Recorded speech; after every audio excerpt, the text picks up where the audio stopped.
কেমন আছো তোমরা সবাই? আশা করবো তোমরা সবাই খুব ভালো আছো, আর আমিও খুব ভালো আছি। তো শীত কিন্তু বেশ ভালোই পড়ে গেছে, আর এই শীতে আমাদের কিন্তু একটা কমন প্রবলেমও শুরু হয়ে গেছে, সেটা হলো চুলের ড্যান্ড্রফ, তাই তো? তো দেখো, চুলের ড্যান্ড্রফ হচ্ছে, চুল ড্রাই হয়ে যাচ্ছে, তার সাথে সাথে স্কিনও কিন্তু ড্রাই হয়ে যাচ্ছে। কিন্তু প্রতি বছরই আমি আমার চুলের জন্য কীভাবে যত্ন নিই সেটাই তোমাদের সাথে আজকে শেয়ার করব। দেখো, এই বছর পুজোয় আমি চুলে ট্রিটমেন্ট করেছি, তো সেই ট্রিটমেন্টটা যাতে লং লাস্টিং হয় আর চুলে যাতে কোনো রকম এফেক্ট না পড়ে, চুলটা যাতে ভালো থাকে, সেই জন্য প্রতি বছরই শীতে আমি একটা ঘরোয়া পদ্ধতিতে তেল বানাই। আর সেই তেলটা কিভাবে বানাচ্ছি, কি কি ইনগ্রিডিয়েন্টস যাচ্ছে, সবই তোমাদের সাথে শেয়ার করব। তো ভিডিওটা দেখতে থাকো, আশা করবো তোমাদের ভিডিওটা খুব ভালো লাগে। দেখো, আমি কিন্তু সকালবেলায় নারকেল তেলটা রোদে দিয়ে দিয়েছিলাম, এখন এখানে ছায়া পড়ে গেছে নারকেল তেলটা গলানোর জন্য। তো নারকেল তেল কিন্তু একদম গলে গেছে। তো চলো এবার তেলের প্রিপারেশনে যাওয়া যাক। তো এখানে আমি একটা কাপ নিয়ে নিয়েছি আর একটা চামচ নিয়ে নিলাম। এই চামচের মাপেই সমস্ত ইনগ্রিডিয়েন্টসগুলো মেশাবো, যে আমি তেলে কী কী দিচ্ছি। তো দেখো, আমি প্রতিবার শীতে এই তেলটা কিন্তু বানাই, মানে এই বছর যে নতুন করে বানাচ্ছি এমন কিছু নয়। তো প্রথমে আমি দিয়ে দেবো 1 চামচ মেথি দানা। মেথি আমাদের চুলের পক্ষে কতটা ভালো তোমাদের আগেও বলেছি। আর দিয়ে দিচ্ছি 1 চামচ কালো জিরে, এটারও তো কোনো মানে বলার ভাষা নেই। আর সঙ্গে দিয়ে দিচ্ছি 1 চামচ ফ্ল্যাক্সিড। এই যে তিনটে জিনিস আমি নিলাম, মেথি দানা, কালো জিরে, ফ্ল্যাক্সিড, এই তিনটে জিনিসই কিন্তু আমাদের চুলের জন্য অত্যন্ত ভালো। দেখো, ফ্ল্যাক্সিড কিন্তু জানো চুলটাকে খুব সিল্কি করতে সাহায্য করে, নতুন চুল গজাতে কিন্তু ফ্ল্যাক্সিড ভালো সাহায্য করে।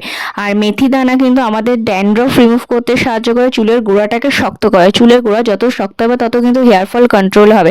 আর কালো জিরাও কিন্তু আমাদের চুলের জন্য খুবই ভালো। দেখো, চুলটাকে কালো করতে কিন্তু এই কালো জিরা খুব ভালো সাহায্য করে। আর চুল ওঠা বন্ধ করতেও সাহায্য করে, এবং ড্যান্ড্রফও কিন্তু খুব ভালো রিমুভ করে এই কালো জিরে। তো এই প্রতিবার শীতেই আমি এই তেলটা বানিয়ে নিই। এবার এই তেলটাকে একটু হামানদিস্তার মধ্যে হালকা গুঁড়ো করে নেব। তোমরা কিন্তু মিক্সিতে গুঁড়ো করবে না, মিক্সিতে গুঁড়ো করলে কিন্তু একদম গুঁড়ো হয়ে যাবে। আমরা অতটা গুঁড়ো করব না, সামান্য একটু গুঁড়ো করব। তো দেখো, আমার কিন্তু মিশ্রণটা রেডি হয়ে গেছে, যে এরকমই গুঁড়ো করব, এর থেকে বেশি কিন্তু আমি গুঁড়ো করব না। এবার এটাকে একটা কাপের মধ্যে আমি ঢেলে নেব। ওই যে কাপটার মধ্যে আমি মেজারমেন্ট করে রেখেছিলাম সেই কাপটার মধ্যে আবার মিশ্রণটা ঢেলে নেব। হালকা একটু গুঁড়ো করতে হবে, বেশি গুঁড়ো একদম করবে না, যাতে ওই যে দানাগুলো রয়েছে একটু ফেটে ফেটে যায়, যাতে এই মিশ্রণের যে গুণাগুণটা আছে সেই গুণাগুণটা তেলের সাথে ভালোভাবে মিশে যায়। সেই জন্য একটু হামানদিস্তার মধ্যে হালকা একটু আমরা গুঁড়ো করে নেব। তো দেখো, রান্নাঘরে কিন্তু চলে এসেছি, আর আমি কিন্তু একটা লোহার কড়াই নিয়ে নিয়েছি। তেলটা আমি সম্পূর্ণ লোহার কড়াইয়ের মধ্যে করব। আর দেখো, আমি কিন্তু গ্যাসটা জ্বালিয়ে নিয়েছি, আর একদম লো ফ্লেমে কিন্তু আমি তেলটা বানাবো। হাই ফ্লেম বা মিডিয়াম ফ্লেম কিন্তু একদম করা যাবে না, লো ফ্লেমেই কিন্তু তেলটা বানাতে হবে। লোহার কড়াই কেন নিয়েছি তোমাদের মনে হয়তো প্রশ্ন জাগতে পারে। দেখো, লোহার মধ্যে যে গুণাগুণটা আছে সেই গুণাগুণটা কিন্তু আমাদের চুলের জন্য অত্যন্ত ভালো। সেই জন্য সবসময় হোমমেড, বিশেষ করে অয়েল যেটা বানাবে সেটা সবসময় চেষ্টা করবে লোহার কড়াইয়ের মধ্যেই বানাতে। তো দেখো, এখানে কিন্তু আমি শালিমার নারকেল তেল নিয়ে নিয়েছি, আর এখানে কিন্তু 175 ml তেল রয়েছে। আমি পুরো তেলটা দিয়ে আজকে আমি হোমমেড অয়েলটা বানাবো। তো তেলটা প্রথমে ঢেলে নিচ্ছি। তো দেখো, আমার কিন্তু তেল ঢালা সম্পূর্ণ হয়ে গেছে। এবার তেলটাকে হালকা একটু গরম করতে দেব, মানে ওই 1 থেকে 2 মিনিট একটু তেলটাকে গরম করতে দেব। তারপরে কিন্তু তেলের মধ্যে আমি যে ইনগ্রিডিয়েন্টসগুলো বানিয়েছি মেশাবো বলে সেগুলো দিয়ে দেবো। তো এটা 2 মিনিটের জন্য ওয়েট করি, যে তেলটা গরম হোক। তো দেখো, 2 মিনিট হয়ে গেছে, হাত দিয়ে চেক করে নিলাম তেলটা হালকা গরম হয়ে গেছে। এবার যে মিশ্রণটা বানিয়ে রেখেছিলাম এবার পুরোটাই কিন্তু তেলের মধ্যে দিয়ে দেবো। তো দেখো, তেলের মধ্যে দিয়ে দিয়েছে, আর দেওয়ার পরে না হালকা একটুখানি আমি চামচ দিয়ে নাড়িয়ে দেবো, যাতে এই মিশ্রণের যে গুণাগুণটা আছে ভালোভাবে তেলের সাথে পুরো তেলটাতে মিশে যায়। এবার এইটাকে 5 মিনিট একটু জাল দেবো, মানে হালো ফ্লেমেই কিন্তু তেলটা তৈরি হবে।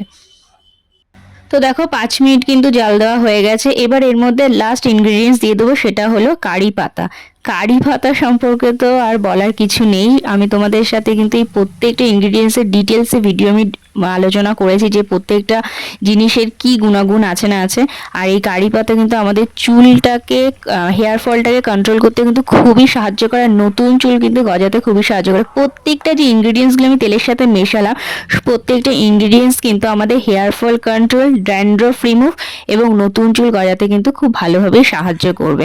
আর এই তেলটা কিন্তু সত্যি সত্যি খুব ভালো। এই তেলটা আমি প্রত্যেকবার শীতে কিন্তু ইউজ করি। এবার একটু ঠান্ডাতে তেলটা বানানোটা দেরি হয়ে গেছে, নাহলে অন্যান্যবার ঠান্ডা পড়ার আগেই আমি কিন্তু তেলটা বানিয়ে রাখি। এবার সময়ের অভাবে তৈরি করা হয়নি। তাই এবার এটাকে আমি আরও 5 মিনিট জাল দেবো। জাল দেওয়ার পরে এটাকে আমি নামিয়ে নেব। 5 মিনিট পরে আমার কিন্তু তেল একদম রেডি হয়ে গেছে। এবার আমি গ্যাসটাকে অফ করে দেবো। আর দেখো তেলের রংটা কিন্তু পুরোপুরি চেঞ্জ হয়ে গেছে, দেখতে পাচ্ছ? এই রংটা কিন্তু ছিল না, দেখো কারি পাতার রং চেঞ্জ হয়ে গেছে, পুরো তেলটার কিন্তু কালারটা একদম চেঞ্জ হয়ে গেছে। এবার একটু ঠান্ডা করে আমি এটাকে স্টোর করে নেব। আমার শীতের কিন্তু তেল একদম রেডি হয়ে গেল। তো দেখো আমি কিন্তু এখানটায় তেলটাকে ছেঁকে নিয়েছি, দেখতে পাচ্ছ? এই যে তেলের কালারটা কিন্তু পুরো চেঞ্জ হয়ে গেছে। আর তেলটা ঢালার সময় কয়েকটা ওই মেথি দানা, ফ্ল্যাক্সিড আর কালো জিরে এখানে পড়েছে। আর তেলের কালারটা দেখেছো কি সুন্দর এসছে, এরকমই কিন্তু কালার আসবে তেলটা। এই যে, আর এখানে আমি ফানেলের সাহায্যে তেলটাকে ঢেলেছি, তাই ফানেলের উপর এই যে মেথি দানা, ফ্ল্যাক্সিড, কালো জিরে আর এই যে কারি পাতাটা ছিল এটাকে দিয়ে দিয়েছি, যে এর মধ্যে যে তেলটা আছে সেটা আস্তে আস্তে বোতলের মধ্যে পড়ে যাবে। তো এটা পড়তে থাকুক, এটাকে হয়তো 1-2 ঘন্টা এভাবে রাখবো। রাখার পর যখন পুরো তেলটা বোতলে পড়ে যাবে, আর একটুও যখন এই মিশ্রণটার মধ্যে যখন আর একটুও তেল থাকবে না, তখন এটাকে ঢাকা দিয়ে রেখে দেবো। এই তেলটা ঢাকা দিয়ে রেখে দেওয়ার পর মিনিমাম 10 থেকে 15 দিন আমি আবার এটাকে রোদে দেবো। তোমরা হয়তো ভাববে যে আমি তো তেলটাকে আগুনে তৈরি করেই নিয়েছি, আবার এটাকে রোদে কেন দেবো? আমি এই বরাবরই তেলটাকে তৈরি করার পর একটু 1 সপ্তাহ রোদ মতো দিয়ে দিই, যে সূর্যের তাপে তেলটা আরও ভালোভাবে তৈরি হয়ে যায়, যাতে আমাদের চুলে দিলে পরে তার বেনিফিটটাও যেন আমরা ভালোভাবে পাই। আর তোমরা কিন্তু সবসময় যে কোনো হোমমেড অয়েল বানাও না কেন, সেটা কিন্তু সবসময় কাঁচের বোতলে স্টোর করার চেষ্টা করবে। প্লাস্টিকের বোতলে একদম স্টোর করো না, সেটা কিন্তু ভালো হবে না। আর কাঁচের বোতলে স্টোর করলে কি হয় বলো তো, তেলটা অনেক দিন পর্যন্ত থাকে ভালো। তো আমার শীতের তেল কিন্তু একদম রেডি হয়ে গেছে। এবার এটাকে আমি রোদে দিয়ে দেবো 1 সপ্তাহের জন্য। তো চলো আজকের মতো ভিডিওটা এখানেই শেষ করছি। সবাই ভালো থেকো, সুস্থ থেকো। আর হ্যাঁ, ভিডিওটা যদি ভালো লেগে থাকে তাহলে অবশ্যই এটা লাইক করে দিও, শেয়ার করো। তো চলো আজকের মতো টাটা, সবাই ভালো থেকো।